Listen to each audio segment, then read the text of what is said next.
하나님 말씀 구약성경 이사야서 6장 1절에서 5절까지 보도록 하겠습니다. 이사야서 6장 1절에서 5절까지 같이 읽겠습니다. 우시야 왕이 죽던 해에 내가 본즉 주께서 높이 들린 보좌에 앉으셨는데 그의 옷자락은 성전에 가득하였고 스랍들이 모시고 섰는데 각기 6 날개가 있어 그 둘로는 자기의 얼굴을 가리었고 그 둘로는 자기의 발을 가리었고 그 둘로는 날며 서로 불러 이르되 거룩하다 거룩하다 거룩하다 만군의 여호와여 그의 영광이 온 땅에 충만하도다 하더라. 이같이 화답하는 자의 소리로 말미암아 문지방의 터가 요동하며 성전의 연기가 충만한지라. 그때 내가 말하되 화로다 나여 망하게 되었도다. 나는 입술이 부정한 사람이요 나는 입술이 부정한 백성 중에 거주하면서 만군의 여호와이신 왕을 배웠음이로다 하였더라. 지난주엔 우리가 지혜로우신 하나님에 대해서 살폈고 오늘은 하나님의 거룩하심에 대해서 거룩하신 하나님에 대해서 살펴보도록 합니다. 다시 주보에 보시면 제2장 1항 같이 한번 또 읽겠습니다. 오직 한 분이시며 살아있고 참된 하나님이 계신다. 그분은 존재와 완전함에서 무한하시며 지극히 순수한 영이시고 보이지 않으시고 몸이나 지체나 정욕도 없으시고 불변하시며 광대하시고 영원하시고 완전히 이해될 수 없으시고 전능하시고 지극히 죄로우시고 지극히 거룩하시고 지극히 자유하시고 지극히 절대적이시며 자기 자신의 영광을 위해 그 자신의 불변하고 지극히 의로우신 뜻의 계획대로 모든 일을 행하신다. 또한 하나님은 지극한 사랑이시며 은혜롭고 자비로우시며 오래 참고 선함과 진리가 풍성하시고 불의와 허물과 죄를 용서하시고 부지런히 그를 찾는 자에게 상 주시는 자이며 그럼에도 불구하고 심판에서 지극히 공의롭고 두려우시며 모든 죄를 미워하시고 범죄자를 분명히 형벌하시는 분이시다. 그래서 오늘 살펴볼 부분은 지극히 거룩하시고 이 부분입니다. 하나님의 거룩하심, 거룩하다라고 한 이 말을 우리가 자주 듣죠. 근데 하나님의 거룩하신 이 속성을 하나님의 속성 중에 속성이다. 하나님을 하나님 되게 하시는 속성이다라고 부릅니다. 토저 목사님은 하나님의 거룩하심이 무엇을 의미하는지를 우리들이 이렇게 설명하려고 시도할 때 우리는 필연적으로 절망을 느낄 수밖에 없다라고 말을 합니다. 2가지 이유를 말하는데 하나는 이 거룩함이라고 하는 이 개념이 우리의 이성을 초월하는 그런 개념이기 때문이다라고 말을 합니다. 그래서 이 거룩함이 무엇인가를 우리가 이렇게 저렇게 아무리 설명을 하려고 해도 결국 거룩함이 무엇을 의미하는가, 이 거룩함의 본질을 우리의 언어로, 한계가 있는 그 언어로 다 묘사할 수가 없기 때문에 절망을 느끼게 된다라고 말을 하고, 또 하나는 이 거룩함이라고 하는 개념 앞에 서면 우리가 부패하고 타락한 그런 죄인이라고 하는 것을 깨닫게 되기 때문에 절망을 하게 된다라고 말을 합니다. 그래서 오늘 본문은 이 거룩함이 가지고 있는 이 2가지 측면을 우리 모두에게 보여주고 있어요. 그래서 하나님을 섬기는 천사들 중에 하나였던 스랍들은 6 날개를 가지고 하나님의 거룩하심을 그렇게 문지방의 터가 흔들리고 먼지가 자욱하도록 그렇게 찬양을 합니다. 그리고 2 날개로는 겸비함의 표시로 그들의 발을 가리고 또 다른 2 날개로는 경배의 뜻으로 그들의 얼굴을 가리고 2 날개로 퍼덕이면서 거룩하다 거룩하다 거룩하다라고 그렇게 찬양을 하고 있는 겁니다. 이렇게 거룩함이라고 하는 이 요소 안에는 그 거룩함이 담고 있는 그 영광의 본질을 인해서 찬양과 영광을 돌려드릴 수밖에 없는 그런 의미의 거룩함이라고 하는 요소가 있어요. 그러나 동시에 그 거룩함을 두려워할 수밖에 없는 요소도 같이 존재하는데 바로 그런 모습을 거룩한 선지자 이사야의 모습 속에서 우리가 그것을 볼 수가 있습니다. 그는 거룩한 선지자였음에도 불구하고 성전에 임한 하나님의 거룩하심 앞에서 엎드리고 자신이 망하게 되었다고 말하면서 자신의 부패함을 토로하고 있습니다. 이렇게 거룩함이라고 하는 이 요소 안에는 적극적인 측면에서는 그 거룩함을 경배하고 찬양하는 그런 요소가 있는가, 그런 측면이 있는가 하면 소극적인 측면에서는 그 거룩함 앞에서 자신의 부패함과 죄를 고백하게 되는 그런 양면적인 그런 모습이 있다라는 겁니다. 그런데 우리는 흔히 거룩함이라고 말할 때는 이 죄와 관련된 개념을 가장 먼저 떠올려서 거룩하다라고 하는 말을 연상을 합니다. 즉 하나님의 거룩하심 앞에서 우리의 불결함과 죄와 부패함을 생각나게 하는 것을 거룩함이라고 하는 것을 생각할 때 가장 먼저 떠올린단 말이죠. 그래서 하나님이 거룩하시다라고 말할 때 그 거룩하심의 의미를 우리는 가장 먼저 하나님이 죄와는 아무런 상관이 없이 죄와 악으로부터 분리되어 있는 분, 그래서 죄를 미워하시고 죄를 혐오하시고 심판하시는 분, 이 개념을 먼저 떠올린단 말이죠. 그러나 거룩하면은 그런 측면만 있는 것이 아니라 적극적인 측면도 있다라는 것입니다.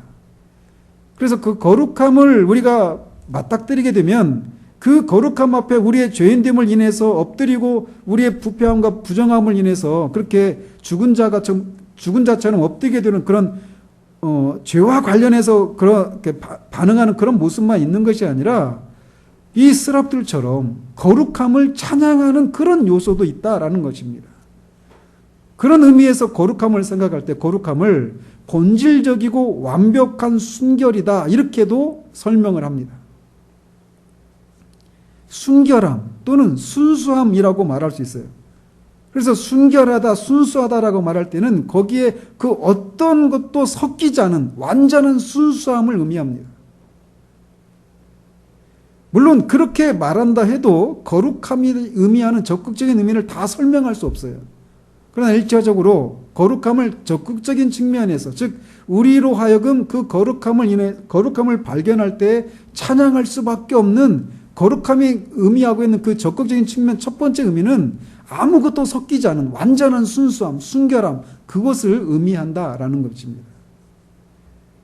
또 다른 개념으로는 도덕적으로 탁월한 것, 이것을 거룩함이다라고 말할 수 있습니다. 그렇지만 하나님이 도덕적으로 탁월한 분이다라고 말하면 그 어떤 대상보다 더 탁월하다 이런 개념 우리가 연상할 수 있잖아요. 그런데 물론 하나님은 천사들이나 스랍들보다 도덕적으로 탁월하신 것은 사실이지만 하나님이 도덕적으로 어떤 것보다 탁월하신 그 특성을 거룩하다 이렇게 말할 때 어떤 부족함이 이렇게 따를 수밖에 없다라는 거예요. 그럼에도 불구하고 그런 부족함을 전제로 하면서도 하나님이 도덕적으로 탁월하시다라고 말할 때 거룩하시다 이런 말도 사용하기도 한다라는 거죠. 또 다른 경우에는 거룩함을 설명하기 위해서 정직성, 명예로움, 진실성, 의 같은 개념을 동원해서 이 거룩함을 설명하기도 합니다. 즉 창조되지 않고 영원한 이 모든 것들, 정직성, 명예로움, 진실성, 의 이런 것들을 합해서 거룩합니다 이렇게 설명하기도 한다라는 거죠. 그러나 여전히 하나님이 거룩하시다고 말할 때 그 우리의 찬양을 불러 일으킬 수밖에 없는 그런 적극적인 측면에서의 거룩함을 우리의 한정된 언어로는 모두 표현할 수가 없습니다. 그래서 하나님은 하나님이 거룩하시다라고 하는 것을 어떤 연상과 암시의 방식으로 우리에게 가르쳐 주셨어요. 특별히 성경은 하나님을 불로 묘사합니다. 하나님이 불이다 이런 얘기가 아니에요. 불이 암시하고 있는 그 독특함, 그거를 가지고 하나님의 거룩하심을 계시하시기도 하셨다라는 겁니다. 그래서 히브리서 기자를 통해서 하나님이 소멸하시는 불이다 이렇게 묘사를 했습니다. 또 이사야 33장 14절에서는 우리 중에 누가 삼키는 불과 함께 거하겠으며 우리 중에 누가 영영이 타는 것과 함께 거하리요 이렇게 말을 하면서 하나님을 불로 그렇게 묘사하는 경우도 있었습니다. 그리고 또 불타는 떨기나무 가운데서 하나님이 자신을 나타내셨을 때 그것을 통해서 하나님이 거기에 근접하려고 했을 때 모세로 하여금 내가 섰는 곳은 거룩한 곳이니 내가 신은 신발을 벗으라라고 말씀하시잖아요. 그런 것을 통해서 하나님이 모세와 같은 그런 인간이 범접할 수 없는 그런 분이라고 하는 것을 불붙은 떨기나무의 그 형상을 통해서 그것을 가르쳐 주셨다라는 것이죠. 또 시내산에서 이스라엘 백성들에게 모세를 통해서 율법을 주실 때에도 나팔소리와 흑암과 산이 진동하고 불이 산에 가득한 모습으로 그렇게 백성들이 두려워서 하나님 앞에 함부로 나가지 못하고 두려움과 경건함 가운데 접근하지 못하도록 하시기 위해서 불로 이렇게 임재하시는 것을 통해서 하나님이 우리와는 구별되시는 범접하실 수 없는 그런 거룩하신 분이라고 하는 것을 불이라고 하는 이 것을 통해서 이렇게 연상하게 하셨다라는 겁니다. 따라서 하나님이 그런 의미에서 거룩하신 분이시기 때문에 우리는 하나님 앞에 나아갈 때 경건함과 두려움으로 나아가야 한다라고 히브리서 기자를 통해서 하나님은 말씀을 하셨습니다. 그래서 우리가 개인적으로 하나님 앞에 나아갈 때든지 아니면 우리가 이렇게 공예배로 하나님 앞에 나아갈 때든지 우리는 경건함과 두려움으로 나아가야 돼요. 그 떨기나무 앞에 또 불 붙은 그 산 아래 있는 이스라엘 백성들이 모세가 함부로 나가지 못하고 경건함과 두려움 가운데 떨었던 것 같은 그런 경건함, 경외심을 가지고 하나님 앞에 나아가야 한다라는 거죠. 이렇게 불을 통해서 하나님의 거룩하심을 우리로 하여금 연상하게 하셨을 뿐만 아니라 하나님 이스라엘 백성들에게 실물 교육을 통해서도 하나님의 거룩하심을 그렇게 암시하셨습니다. 특별히 구약의 성막이나 성전 또 제사 제도와 같은 그런 것을 통해서 하나님의 거룩하심을 사람들에게 보여주셨어요. 그래서 하나님은 성막과 성전의 구조 또 각종 기구들과 제사 그리고 제사장들에게 요구하셨던 하나님 앞에 나아갈 때 그들이 입어야 될 어떤 복장과 그 마음의 태도들 이런 것들을 통해서 하나님의 거룩하심을 그렇게 실물 교육을 통해서 계시해 주셨습니다. 그래서 하나님은 당신의 거룩하심을 침범하는 죄를 가볍게 처리하지 않으시는 것을 보여주셨어요. 그래서 하나님이 자신의 거룩함이 훼손되실 때 때때로 즉각적으로 자신의 거룩함을 훼손한 사람들을 죽이시기도 하셨습니다. 그래서 아론의 아들이었던 나답과 아비후가 다른 불을 들였을 때 바로 그 제단에서 여호와의 불이 나와서 그들을 죽였죠.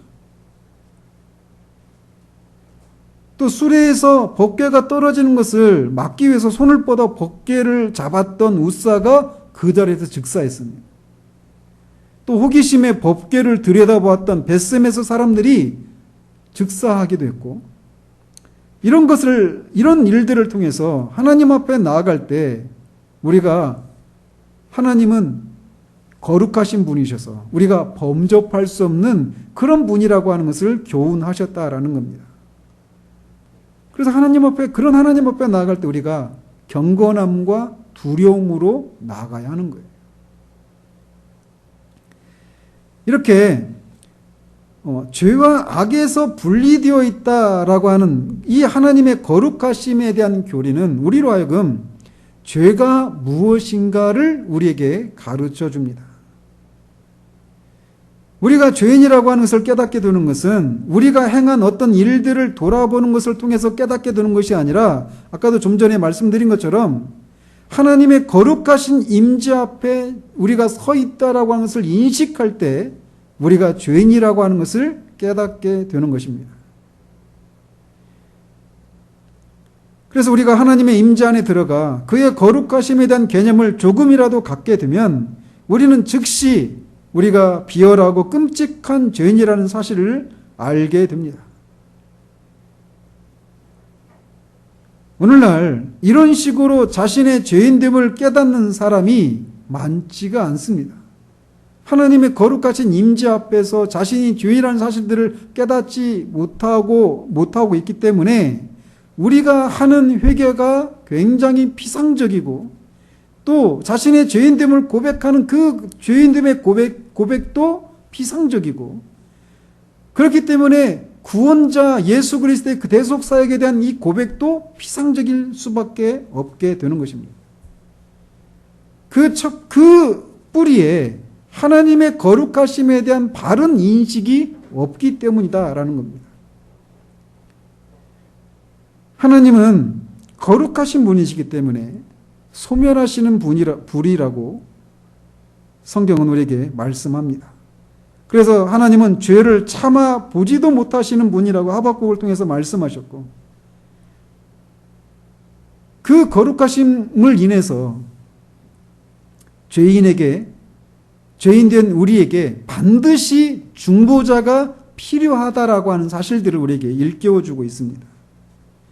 기독교는 다른 무엇이 아니라 이렇게 죄를 소멸하시는 분이 그 소멸할 수밖에 없는 죄를 가진 죄인들을 찾아오시는 것, 이게 바로 기독교예요.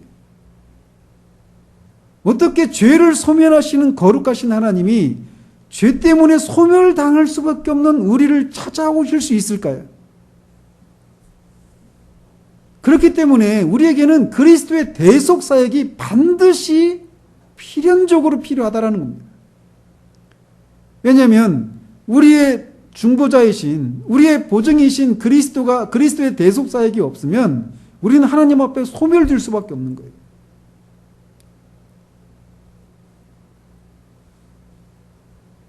그렇기 때문에 이 하나님의 거룩하심의 교리는 그리스도의 속죄 사역과 맞물려 있습니다. 하나님이 거룩하시다라고 할 때 하나님이 거룩하신 것은 본질적으로 하나님이 거룩하실 수밖에 없다라고 하는 사실을 우리가 기억해야 합니다. 이게 무슨 말이냐? 만약 하나님이 거룩하시지 않으시면 그분은 하나님이 아니시게 된다라는 거예요. 이것은 마치 빛이 태양의 본질인 것과 마찬가지입니다. 만약에 태양에 빛이 없다면 그건 태양이 아니죠. 태양을 태양되게 만드는 것은 거기에 빛이 있기 때문에 그렇습니다. 마찬가지로 거룩하심은 하나님을 하나님 되게 만드는 속성이에요. 그래서 처음에 말씀드린 것처럼 거룩함은 하나님의 속성 중에 속성이다. 하나님을 하나님 되게 만드는 속성이다. 이렇게 말씀을 드린 이유가 바로 여기에 있습니다. 그래서 만약에 하나님이 사랑이신데 그분이 거룩하시지 않다라면 그분은 하나님이 아니게 돼요. 그래서 하나님이 우리를 사랑하신다라고 말할 때 그 사랑은 거룩한 사랑입니다. 그래서 거룩한 사랑은 그 어떤 불순한 것이 섞이지 않은 이런 사랑이에요. 그리고 그런 특성은 어떤 것에서도 찾아볼 수 없는 오직 하나님의 사랑에서만 찾아볼 수 있는 그것입니다. 그래서 거룩함은 다른 피조물과 하나님을 구별되게 만드는 하나님을 하나님 되게 만드는 하나님에게서만 발견되는 그 영광의 탁월하심을 거룩함이다라고 말을 하는 것입니다. 그래서 우리가 점심시간에 그 복음의 진수로 나가면서 살폈잖아요. 공의로운 은혜다. 하나님의 사랑은 거룩한 사랑입니다. 거룩함은 하나님이 자비로우신데 거룩하지 않다면 더 이상 그분은 하나님이 아니시게 돼요. 즉 이렇게 하나님은 본질상 거룩하실 수밖에 없는 분이라는 겁니다. 이런 하나님의 거룩하심은 그의 말씀을 통해서도 우리가 알 수 있어요. 하나님이 율법을 주셨는데 그 율법은 거룩한 하나님의 말씀입니다. 하나님이 거룩하시다라고 하는 것을 드러내는 것이 있다면 바로 그게 율법이에요. 또 하나님이 하신 일에 있어서도 우리는 하나님이 거룩하시다라고 하는 것을 알 수 있습니다. 그래서 그의 모든 행하시는 일들은 거룩하신데 그것은 그가 자신의 거룩하신 본성에 따라 행하실 수밖에 없습니다. 그래서 그가 하나님이 불의한 행동을 하실 수 없는 이유는 또 죄를 조장하거나 죄를 짓거나 하실 수 없는 이유는 그분의 본질이 거룩하시기 때문에 그렇습니다. 그래서 태양이 어두워질 수 없는 것처럼 하나님은 거룩함에 위배되는 방식으로 어떤 일도 하시지 않는, 그래서 그가 하시는 모든 일들은 거룩하시다라고 말할 수밖에 없습니다. 이렇게 하나님은 본질적으로 거룩하신 분이셔요. 하나님이 본질적으로 이렇게 거룩하시기 때문에 우리에게 베풀어진 그 은혜도 거룩한 은혜일 수밖에 없는 것입니다. 공의로운 은혜일 수밖에 없는 거예요. 만약 그것을 훼손하면 하나님이 스스로 하나님이 아니시게 되게 만든 것이기 때문에 하나님은 결코 그렇게 하실 수가 없는 거예요. 또 하나님은 원초적으로 거룩하신 분이다라고 성경은 우리에게 말합니다. 하나님은 우리가 하나님의 뜻에 순종함으로 거룩함에 이르는 것처럼 하나님도 하나님이 아닌 다른 누군가에게서 거룩함을 취해서 오시는 것이 아니라는 겁니다. 그분은 원래부터 거룩하신 분이십니다. 그분의 거룩하심에 있어서는 더해지거나 덜해지거나 하지 않으시고 그분은 항상 거룩하신, 원초적으로 거룩하신 분이시라는 겁니다. 뿐만 아니라 그렇기 때문에 하나님은 모든 거룩함의 원천이시기도 하십니다. 온갖 좋은 은사와 온전한 선물이 다 위로부터 빛들의 아버지께로부터 내려온다라고 성경은 말합니다. 그래서 그분은 천사들을 거룩하게 하시는 분이시고 그리스도의 인성에 거룩성을 불어넣으시는 분이시고 우리가 하나님 앞에 거룩함을 받는 이 모든 것도 하나님으로부터 말미암게 되는 것입니다.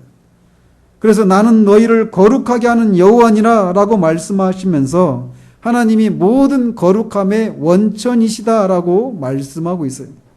하나님 이외에 어떤 것을 통해서도 우리는 거룩함에 도달할 수가 없다라는 것입니다. 뿐만 아니라 하나님은 초월적으로 거룩하신 분이시다라고 말을 합니다. 사무엘상 2장 2절에 여호와와 같이 거룩하신 이가 없으니 라고 말하면서 그분의 거룩하심은 초월적이다라고 말을 하고 있습니다. 그래서 성도들이 도달할 수 있는 거룩성을 하나님은 초월하십니다. 성도들이 이룬 그 거룩함 안에는 이물질이 섞여 있어요. 마치 금에도 어떤 불순물이 늘 섞여 있는 것처럼 성도들의 거룩함이라고 하는 것은 변하고 쇠퇴하기도 하고 점점 거룩함에서 자라가는 그런 일들이 있지만 하나님의 거룩하심에 있어서는 불변이시고 하나님의 그 거룩하심이 더해지거나 쇠해지거나 하는 일이 없고 언제나 처음부터 끝까지 거룩하시고 변함이 없는 그런 거룩함의 특징을 가지고 계시다라는 겁니다. 그렇기 때문에 이런 거룩하신 하나님이 영원토록 거룩하신 하나님이 죄를 영원히 미워하시는 것은 너무나 당연한 것이다 라고 할 수 있습니다. 거룩하신 하나님에게 있어서 죄라고 하는 것은 너무나 이질적인 불순물에 해당이 됩니다. 그것은 지극히 사악한 것이고 가증한 것입니다. 하나님 안에는 어떤 불순한 것도 섞여 있지 않은 완전한 순결함, 순수함 그 자체로 계시기 때문에 하나님 안에는 어떤 죄도 악도 혼합되어 있지 않습니다. 그래서 하나님 안에는 하나님의 거룩함 안에는 죄가 조금도 섞여 있지 않을 뿐만 아니라 그 죄를 싫어하시고 혐오하시기까지 하시는 거예요. 죄는, 하나님에게 있어서 죄는 악의 정수요, 본질이요. 선을 악으로 바꾸는 것이 죄입니다. 따라서 하나님이 그런 죄를 미워하시는 것은 전혀 이상한 일이 아닌 것입니다. 죄는 그분의 거룩성을 훼손하는 것이고, 그렇기 때문에 하나님은 죄를 미워하시고 그것을 소멸하시는 분이십니다. 따라서 이 거룩성을 미워하고 조롱하는 사람들은 하나님 앞에 한없이 불경스러운 자들이다라고 말을 할 수 있습니다. 거룩함을 미워하는 불경한 자들은 성도들에게서 풍기는 거룩한 향기를 미워합니다. 그들의 마음은 거룩성에 대해서 반발하는 성향을 가지고 있어요. 죄인은 거룩함에 대해서 반감을 가지고 있습니다. 그래서 그들은 하나님과 비슷한 것을 증오하는 그런 특징을 드러냅니다. 그들은 하나님의 거룩함을 멸시하고 조롱합니다. 마찬가지로 그 하나님의 거룩하심을 반영하는 신자들 안에 있는 거룩함도 미워하고 멸시하고 조롱합니다. 따라서 이 땅을 살아가는 신자들에게 필연적으로 따르는 삶이 있습니다. 즉 무릇 경건하게 살고자 하는 핍박을 겸하여 받는다고 했던 이 삶이 신자들이 기대해야 될 삶 중에 한 부분이라는 것입니다. 신자가 거룩해지면 거룩해질수록 그들은 세상으로부터 미움을 받게 되어 있습니다. 반대로 이 거룩함은 거룩하신 하나님이 즐거워하시는 것입니다. 내가 거룩하니 너희도 거룩하라 라고 말씀하십니다. 우리가 지금까지 하나님의 속성을 살펴봤고 또 앞으로 살펴보겠지만 하나님은 어느 곳에서도 내가 사랑이니 너희도 사랑을 해라 이렇게 명시적으로 말씀하고 계시지 않아요. 내가 자비니 너희도 자비로워라 이렇게 말씀하신 적이 없습니다. 내가 전능하니 너희도 능력자가 되어라 이렇게 말씀하신 적이 없어요. 그러나 내가 거룩하니 너희도 거룩하라 라고 말씀하셔서 이 거룩함에 대해서 하나님이 기뻐하시고 그것을 찾으시는 분이시라고 하는 것을 우리에게 보여주고 계시다라는 거죠. 따라서 우리는 하나님이 이렇게 즐거워하시는 거룩함을 우리 안에서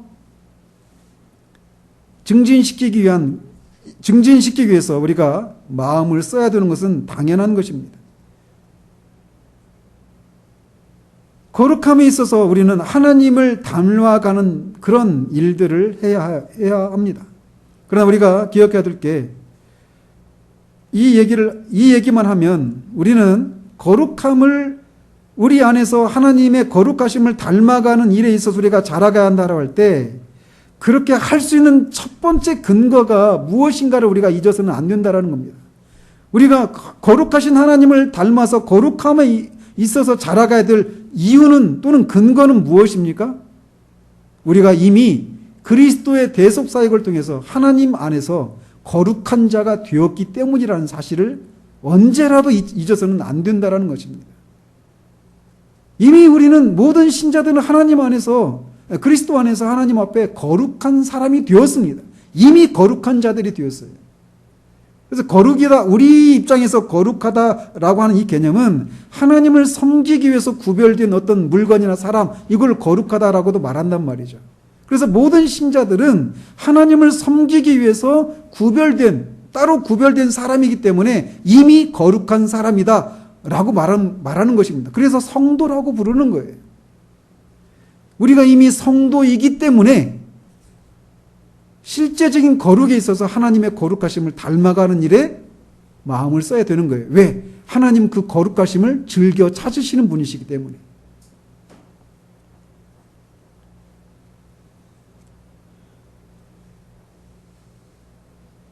우리는 우리의 성품에 있어서도 하나님의 거룩하심을 닮아가는 일이 있어야 합니다. 성도들은 신성에 참여하는 자다라고 일컬어지는데 우리가 하나님의 그 거룩하신 본질에 참여하는 것이 아니라 그의 형상에 참여하기 때문에 그렇게 말을 하는 것입니다. 즉 성도들은 하나님의 성품에 있어서 하나님의 거룩하신 형상에 참여하는 그런 사람이어야 합니다. 그래서 하나님이 싫어하시는 것을 싫어하고 하나님이 미워하시는 것을 미워하는 그런 사람이 되어야 해요. 또 우리는 하나님의 뜻에 복종하는 것을 통해서 이 거룩함에 자라가는 일들이 우리 가운데 있어야 합니다. 그래서 우리는 이 거룩함에 있어서 우리의 외면뿐만 아니라 우리의 내면과 삶이 거룩해지기를 위해서 노심초사하면서 그렇게 살아가야 되는데, 그런 삶을 살아가면서 우리가 끊임없이 생각해야 될 것들이 있다면 바로 이런 내용들입니다. 먼저는 이 거룩함이라고 하는 것이 얼마나 아름답고 영광스러운 것인가, 우리의 삶을 광채가 나게 하는 것인가라고 하는 것을 기억해야 한다는 겁니다. 그래서 모든 거룩한 사람들은 마치 다이아몬드가 반지를 빛나게 하는 것과 같은 이치입니다. 거룩성은 거룩한 사람의 영혼을 빛나게 하는 다이아몬드와 같은 그런 것이, 거룩하면 이런 요소가 있는 겁니다. 그래서 처음에 우리가 거룩하면은 소극적인 죄와 관계가 없는 그런 의미에서의 그 거룩함이라고 하는 이런 의미도 있고, 스랍들이 거룩함을 찬양하는 그런 어떤 영광의 탁월함과 아름다움을 인해서 찬양하는 그런 적극적인 요소도 있다고 말씀드린 이유가 바로 거기에 있어요. 신자들 안에 있는 우리가 우리의 성품이, 우리의 내면과 외면이 하나님의 그 거룩하심을 반영하는 그런 사람이 될 때 우리 그 안에서 우리는 어떤 아름다움을 발견하고 우리의 영혼을 빛나게 하는 그런 특징이 있다라고 하는 것을 우리가 기억할 필요가 있다라는 거예요. 그것을 생각할 때 우리가 거룩함을 증진시키는 그런 일을 우리가 할 수 있는 그런 동기부여를 받게 된다라는 것이죠. 또 하나님의 백성들이 거룩해지는 것이 하나님의 계획이라고 하는 것을 우리는 숙고해야 합니다. 자기 백성들을 하나님 당신처럼 거룩하게 만드는 것이야말로 하나님이 세상에서 추진하시는 위대한 계획이고 목적입니다. 그것을 위해서 하나님은 율법을 주셨습니다. 세상에 성령을 보내신 목적도 하나님의 백성들을 거룩하게 하시기 위해서였습니다. 또 우리들에게 일어나는 모든 환난도 우리로 하여금 하나님의 거룩하심에 참여하도록 하시기 위해서 우리에게 허락하시는 것들이 이런저런 환난과 징계, 그것을 통해서 우리를 거룩한 사람으로 빚어가시기 위해서 그렇게 하신다라는 겁니다. 즉 우리를 둘러싸고 일어나는 모든 일들, 우리에게 주신 것들, 율법, 성령, 이 모든 것들이 우리를 하나님 닮은 거룩한 사람으로 빚어가시기 위해서 하나님이 우리에게 주신 것이다라는 것입니다. 그 아들이 우리를 위해서 죄가 되셔서 십자가에 죽으시고 대속의 죽음을 주신 것도 우리로 하여금 우리를 깨끗하게 해서 하나님의 친백성이 되게 하기 위해서라고 성경은 말합니다. 따라서 우리가 만일 거룩하지 않다면 우리는 세상에서 하나님의 위대한 계획을 우리가 방해하고 나서는 것이라고 하는 것을 기억해야 돼요. 또 우리가 거룩함을 증진하는 일들에 우리가 동기를 부여받는 또 다른 방법은 이 거룩성이야말로 하나님의 마음을 우리에게로 이끄는 그런 요소라고 하는 것을 생각하는 것입니다. 거룩성이야말로 하나님의 모습입니다. 그래서 하나님은 그 거룩성을 보시면 자기의 거룩함을 하나님이 사랑하시지 않을 수 없는 것처럼 우리 안에서 발견된 그 거룩성을 보면서 하나님도 사랑하고, 그래서 하나님의 마음을 우리에게로 이끌게 된다라는 것입니다. 하나님의 사랑을 우리에게로 끄는 것은 오직 우리 안에 있는 거룩함입니다. 그래서 하나님은 우리가 가지고 있는 인간의 고귀한 혈통을 높이 평가하지 않고 우리 안에 있는 거룩함을 높이 평가하시고 귀하게 여기신다라는 겁니다. 따라서 그 하나님의 마음을 우리에게로 이끌기 위해서라도 우리는 거룩함을 증진하는 이 일에 열심을 내어야 한다라는 겁니다. 또 이 거룩성이라고 하는 것은 우리와 세상을 구별하는 유일한 속성이라는 사실들을 우리가 기억해야 합니다. 하나님의 백성들에게는 하나님의 인이 찍혀져 있습니다. 하나님의 견고한 터는 섰으니 인침이 있어 일렀으되 주께서 자기 백성을 아신다 하며 또 주의 이름을 부르는 자마다 불의에서 떠날지어다 했느니라. 그래서 하나님은 이중의 이인을 맞은 사람이다라고 디모데후서 2장 19절 방금 읽어드린 그곳에서 말하고 있는데, 첫 번째는 선택의 이인을 받은 사람이 하나님의 백성들이다라고 말합니다. 즉 주께서 자기 백성을 아신다라고 하는 이 말이 하나님의 백성들이 선택의 인을 맞았다라고 하는 첫 번째 인을 말해주고 있고, 두 번째는 하나님의 백성들은 성화의 인을 받은 사람들이다라고 말하고 있어요. 주의 이름을 부르는 자마다 불의에서 떠날지어다. 이 말이 그것을 말해준다라는 거죠. 즉 이 거룩함이야말로 우리를 세상과 구별지어주는 그 유일한 속성이다라는 것을 기억해야 돼요. 우리는 그리스도인으로서 이 세상 가운데서 마땅히 도덕적이어야 하고 윤리적이어야 합니다. 그러나 거기에서 머무르는 것이, 우리가 도덕적이고 윤리적이 되는 것이, 그것이 우리를 세상과 우리를 구별시켜 주는 것이 아니다라는 사실을 기억해야 돼요. 우리는 그 이상의 것이어야 합니다. 우리는 지극히 도덕적이어야 하고 윤리적이어야 합니다.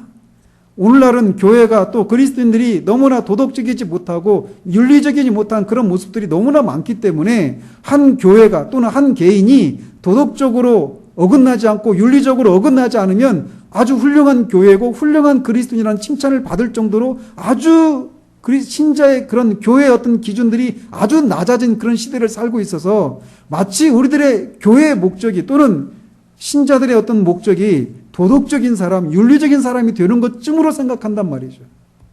그러나 세상과 우리를 구별시켜주는 것은 도덕과 윤리가 아닙니다. 거룩성입니다.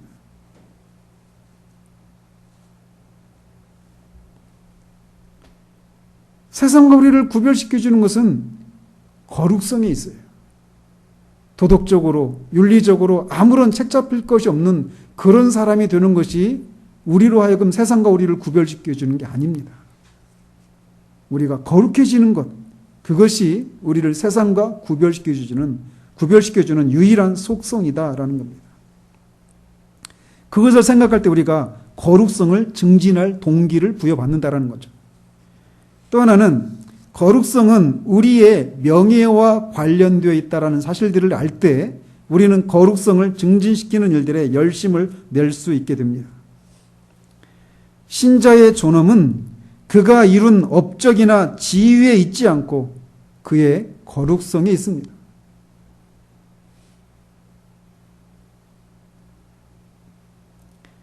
우리는 얼마나 우리의 유명한 목사면, 유명한 교회면, 또 많은 업적을 쌓고 높은 지위에 있으면 그가 훌륭한 사람이라고 하는 그런 인상을 갖는 경박한 시대를 살고 있습니다. 그러나 신자의 위엄은 그가 쌓은 업적이나 지위에 있지 않습니다. 그의 거룩성에 있어요. 그가 비록 세상에서 많은 업적을 쌓지 못했어도, 높은 지위에 이르지 못했어도 하나님이 찾으시는 것은 그가 이룬 업적이나 지위가 아니라 그가 이룬 거룩성이 있다라는 거예요. 거룩성은 우리의 명예입니다. 그렇기 때문에 우리는 거룩해지기를 사모해야 돼요. 우리가 많은 업적을 쌓는 것, 높은 지위에 오르는 것, 이것이 우리의 신앙의 목적이 되어서는 안 됩니다. 거룩해지는 것에 우리의 목적이 있어야 한다는 거예요. 또 이 거룩성은 하나님과의 관계에서 우리에게 담대함을 줍니다. 내 장막에서 불의를 멀리 버리면 내가 하나님께로 얼굴을 둘 것이라 라고 욥기에서 말합니다. 얼굴을 든다라는 얘기는 하나님을 향해서 담대해질 수 있다, 이런 얘기도 해요. 그래서 우리가 하나님 앞에 나아갈 담대함을 꺾어버리는 것 중에 죄만큼 큰 것이 없습니다. 그래서 우리가 죄를 품고는, 죄를 즐거워하는 가운데 있어서는 거룩하신 하나님 앞에 나아갈 담대함이 늘 현저하게 방해로, 장애물로 작용한단 말이죠. 그래서 아담은 자신의 거룩을 상실하자마자 하나님의 음성을 듣는 것을 두려워해서 숨을 수밖에 없었습니다. 그러나 거룩한 사람은 마치 자녀가 그 아버지에게 자유하게 나아가듯이 하나님께 나아갈 담대함을 가질 수 있게 됩니다. 우리가 하나님과의 관계 속에서 아무런 막힘이 없는 담대함을 누리기를 원한다라면 거룩성을 우리가 추구해야 한다라는 겁니다. 이 목적을 생각해서도 우리는 거룩함을 증진시킬 필요를 가지게 되는 거예요. 또 이 거룩성은 우리에게 평화를 가져다 준다라고 하는 것을 생각할 때도 우리는 거룩함을 증진하는 일에 열심을 내야 합니다. 죄는 하나님 앞에 나아갈 담대함을 꺾어버릴 뿐만 아니라 우리 양심에 폭풍을, 평지풍파를 일으킵니다. 죄가 있는 곳에는 평안이 아니라 소란스러움과 불안과 두려움만 있을 뿐입니다. 악인에게는 평강이 없다라고 말씀하십니다. 그러나 의와 거룩함 사이에는, 거룩함과 평안은 서로 연결되어 있습니다. 따라서 우리가 평화를, 우리 양심의 평화를 누리기를 원한다면 죄가 아니라 거룩함을 좇아야 하는 것입니다. 그러므로 우리는 거룩해지기 위해서 우리는 믿음으로 그리스도의 보혈을 의지해야 합니다. 이 그리스도의 보혈을 의지하는 것은 처음에 우리가 앞에서도 말씀드린 것처럼 그리스도를 믿는 순간 우리가 하나님을 섬기기 위한 사람으로 구별되는 그런 의미에서 순간적으로 우리가 거룩해지는 사람이 되기 위해서도 믿음으로 그리스도의 보혈을 의지해야 할 뿐만 아니라 그렇게 순간적으로 거룩해진 사람으로서 실제적으로 우리 내면과 우리 외면이 하나님의 그 거룩하심을 닮아가는 이 점진적인 성화를 이루어가는 과정에 있어서도 그리스도의 보혈은 우리의 죄를 깨끗게 하는 셈이 되기 때문에 우리는 거룩함을 이루기 위해서 믿음으로 그리스도의 보혈을 늘 의지해야 합니다. 뿐만 아니라 우리 안에서 우리 마음에 거룩한 마음을 주시기를 위해서 기도하는 것도 필요합니다. 하나님이여 내 속에 정한 마음을 창조하시고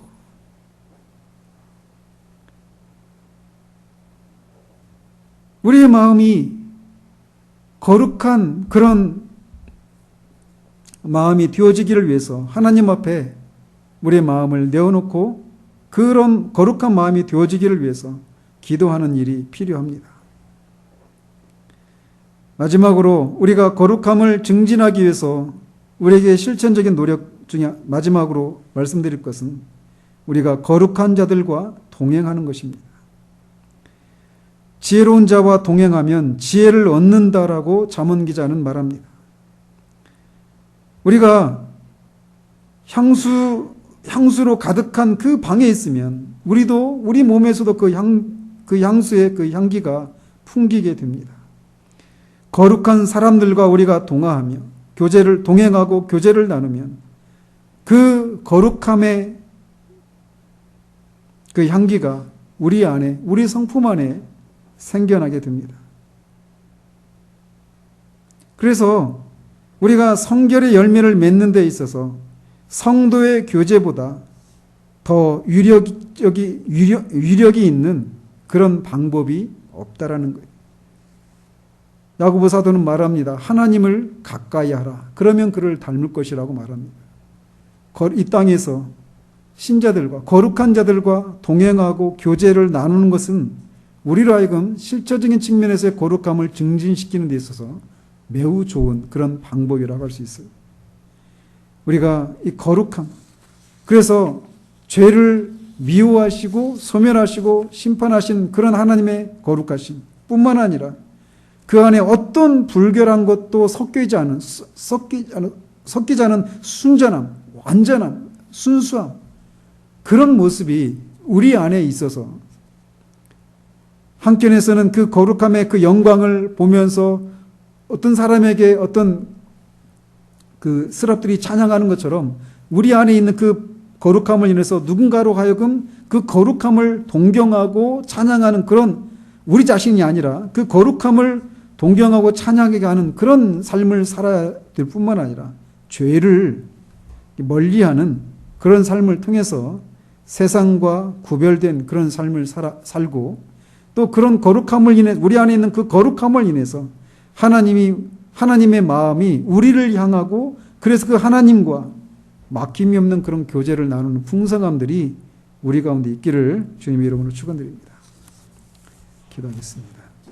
하나님 아버지, 거룩함이라고 생각하면 많은 경우에 우리에게 무엇인가 숨이 막히고 답답함을 불러일으키는 것쯤으로 생각하는 그런 경박한 시대를 우리가 살아가고 있습니다. 그러나 하나님이 거룩하시다라고 말할 때는 하나님이 죄와 악으로부터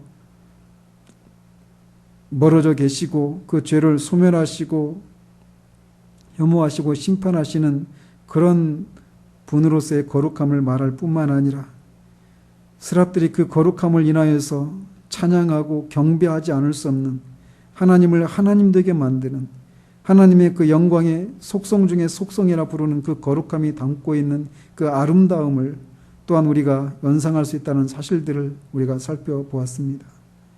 하나님이 거룩하신 분이시기 때문에 하나님은 거룩한 방식으로 일을 하실 수밖에 없고, 그 거룩한 방식으로 우리에게 베푸신, 거룩한 방식으로 우리에게 은혜를 베푸신다는 사실들 또한 우리가 살펴보았습니다. 우리가 그렇게 하나님이 거룩하신 것처럼 우리가 거룩해지기 위해서 하나님 우리를 세상에서 구별시키고 불러내셨다라고 하는 것, 그것이 우리의 삶의 이유고 목적이라는 사실들을 우리가 잊지 않고 그저 단순히 도덕적이고 윤리적인 그런 삶을 사는 데서 머무는 것이 아니라 거룩해지는 그런 삶을 우리의 삶의 목적으로 삼고 우리의 삶 가운데서 늘 거룩함을 더 이루어가는 그런 우리들 될 수 있도록 도우시기를 원합니다. 예수 그리스도 이름으로 기도합니다. 아멘.